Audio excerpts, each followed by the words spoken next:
Good morning class. आइए आज का हमारा 20 चैप्टर एक मार्मिक पत्र हम लोग स्टार्ट करने जा रहे हैं। तो देखते हैं मार्मिक पत्र में क्या कहा है, इसके लेखक कौन है और क्या ये पत्र किसके लिए लिखा जा रहा है। देखिए आज हम लोग इसको पढ़ते हैं। मांडली सेंट्रल जेल, अपर वर्मा, अब म्यांमार। मांडली सेंट्रल जेल से ये पत्र लिखा जा रहा है। किसके लिए लिखा जा रहा है? मैं पिछले कुछ महीनों से आपको लिखने की सोचता हूँ, जिसका कारण केवल यह रहा है कि मैं आप तक ऐसी जानकारी पहुँचा दूँ जिसमें आपको दिलचस्पी होगी। पत्र लिखने का कारण ये है कि मैं आपको कुछ जानकारी दे दूँ जिसको पढ़ करके आपको दिलचस्पी यानी इंटरेस्ट बढ़ेगा।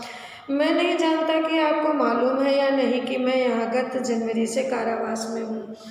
पत्र लेखक ने, लिखने वाले ने ये अपने पत्र में लिखा कि मुझे नहीं मालूम है कि आपको पता है कि नहीं पता कि मैं पिछले वर्ष से जेल में बंद हूँ।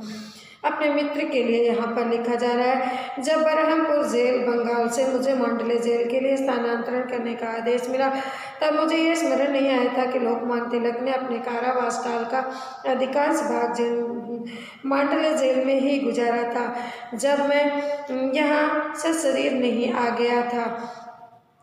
चार दीवारी में यहाँ के सब बहुत ही हतोत्साहित कर देने वाले परिवेश में स्वर्गीय लोकमान्य ने अपने सुप्रसिद्ध गीता भाष्य ग्रंथ का प्रणयन किया था।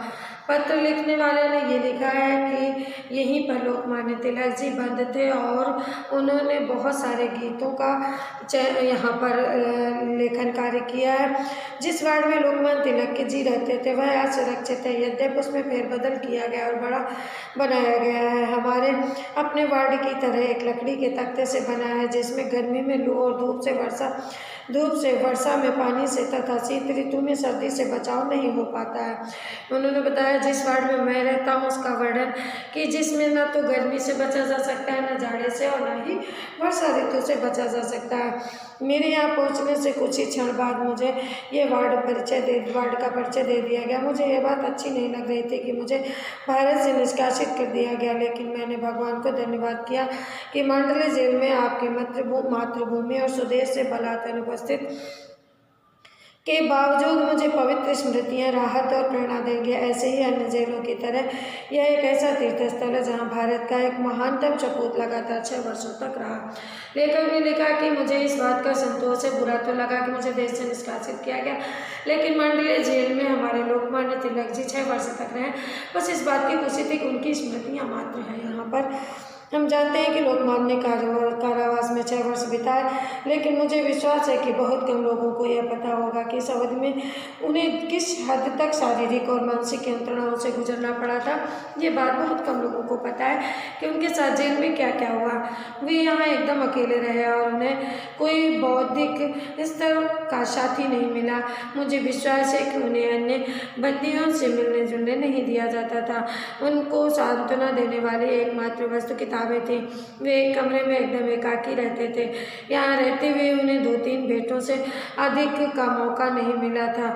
ये भेंटें भी पुलिस और जेल अधिकारियों की उपस्थिति में हुई होंगी, जिससे वे कभी खुलकर और हार्दिकता के साथ बात नहीं कर पाए होंगे, यानी कि बहुत कम किसी से मिलने दिया जाता था।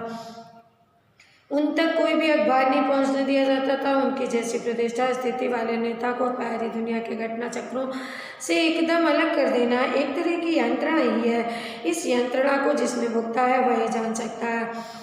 इसके अलावा उनके कारावास की अधिकांश अवधि में देश का राजनीतिक जीवन मंद गति से खिसक रहा था और इस विचार ने उन्हें कोई संतोष नहीं दिया होगा। जिस उद्देश्य को उन्होंने अपनाया था वह उनकी अनुपस्थिति में आगे नहीं बढ़ रहा है।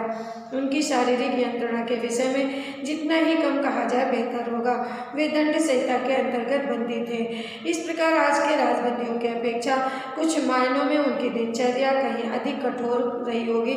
इसके अलावा उन्हें मधुमेह की बीमारी थी। जब लोकमान्य यहाँ थे मांडले का मौसम तब भी प्राय ऐसा रहा होगा जैसा वह आजकल है। अगर आज नौजवानों को शिकायत है कि वहाँ की जलवायु शिथिल कर देने वाली है, मंदाग्नि तथा गठिया को जन्म देने वाली है, धीरे धीरे यह टूट रूप में एक व्यक्ति के जीवन शक्ति को सोख लेती है, तो लोकमान्य ने वयोवृद्ध थे कितना कष्ट झेला होगा। इस समय वहाँ की जलवायु ऐसी थी कि गठिया तक घेर लेती थी, यानी कि कितने कष्ट भरे जीवन को बिताया उन्होंने। लेकिन इस कारागार की चार दीवारी में उन्होंने क्या यातना सही, इसके विषय में लोगों को बहुत कम जानकारी है। कितने लोगों को पता होता है जब अनेक छोटी छोटी बातों का जो किसी बंदी के जीवन में सुइयों की चुभन बन जाती है, जीवन को दुभर कर देती है। वे गीता की भावना में मग्न रहते थे, शायद इसीलिए दुख और यंत्रणाओं से ऊपर रहते थे। यही कारण है कि उन्होंने अपने विषय में किसी से कभी एक शब्द भी नहीं कहा। समय समय पर मैं इस सोच से डूबता रहा हूँ कि कैसे लोकमान्य को अपने बहुमूल्य जीवन के 6 वर्ष तक परिस्थितियों से बिताने के लिए विवश होना पड़ा। और हर बार मैंने अपने आप से पूछा कि अगर नौजवानों को इतना कष्ट महसूस होता है तो महान लोकमान्य को अपने समय में कितनी पीड़ा सहनी पड़ी होगी, जिसके विषय में उनके देशवासियों को कुछ ही पता नहीं रहा होगा। यह विश्व भगवान की कृति है, लेकिन जेलें मानव के कृतित्व की निशानी है। विश्व को भगवान ने बनाया है, लेकिन जेलों को मनुष्य ने बनाया है। इस पंक्ति का यही अर्थ है कि विश्व भगवान की कृति है, लेकिन जेलें मानव के कृतित्व की निशानी है। संसार को यानी मानव को, संसार में समस्त जीवधारियों को भगवान ने बनाया है, लेकिन इन जीवधारियों में से एक विशेष मानव है जिसने इन जेलों की रचना की है।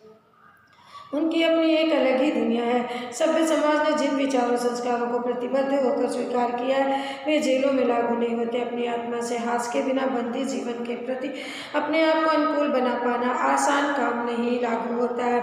अपनी आत्मा के हास के बिना बंदी जीवन के प्रति अपने आप को अनुकूल बना पाना आसान काम नहीं है। इसके लिए हमें पिछली आदतें छोड़नी होंगी और फिर स्वास्थ्य और स्फूर्ति बनाए रखनी होगी। सभी तरह के नियमों के आगे नत होना पड़ेगा और फिर भी आंतरिक प्रफुल्लता अक्षुण्ण रखनी होगी। वे लोकमान्य जैसे दार्शनिक हैं जिन्हें अदम्य इच्छा शक्ति का वरदान मिला था। उस बंदी जीवन की शक्ति हननकारी प्रभावों से बच सकता था, उस यंत्रणा और दास्ता के बीच मानसिक संतुलन बनाए रख सकता था और गीता भाष्य जैसे विशाल एवं युग निर्माणकारी ग्रंथ का प्रणयन कर सकता था। अगर किसी को प्रत्यक्ष अनुभव पाना है कि इतने ज़्यादा प्रतिकूल, शक्तिहारी और दुर्बल बना देने वाले वातावरण में लोकमान्य ने गीता भाष्य प्रकांड पांडित्यपूर्ण एवं महान ग्रंथ की रचना करने के लिए कितनी प्रबल इच्छा शक्ति, साधना की गहराई और सहनशीलता अपेक्षित है, तो जेल में आकर रहना चाहिए। जहाँ एक मेरी अपनी बात है। मैं जितना ही इस विषय में चिंतन करता हूँ उतना ही ज़्यादा मैं अपने प्रति आदर और श्रद्धा में डूब जाता हूँ। आशा करता हूँ कि मेरे देशवासी लोकमान्य की महत्ता को आते हुए इन सभी तथ्यों को भी दृष्टिपथ में रखेंगे।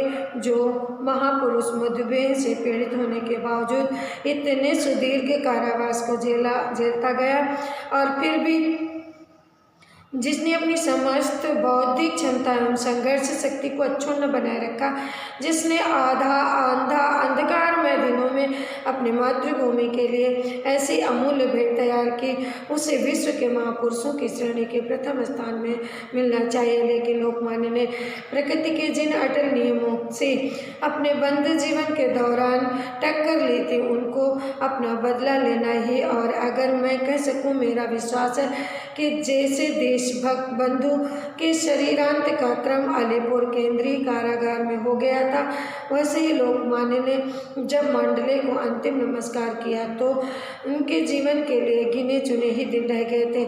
निसंदेह यह एक गंभीर दुख का विषय है कि हम अपने महानतम पुरुष को इस प्रकार खोते रहे, लेकिन मैं यह भी सोचता हूँ कि क्या यह दुखद दुर्भाग्य किसी न किसी प्रकार टाला नहीं जा सकता।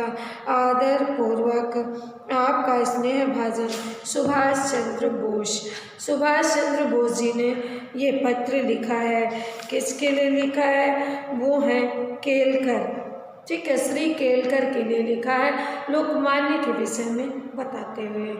तो ये आपका एक मार्मिक पत्र है जिसमें लोकमान्य ने जेल में कैसे दिन बिताए उसके विषय में बातें हुई हैं। धन्यवाद बच्चों।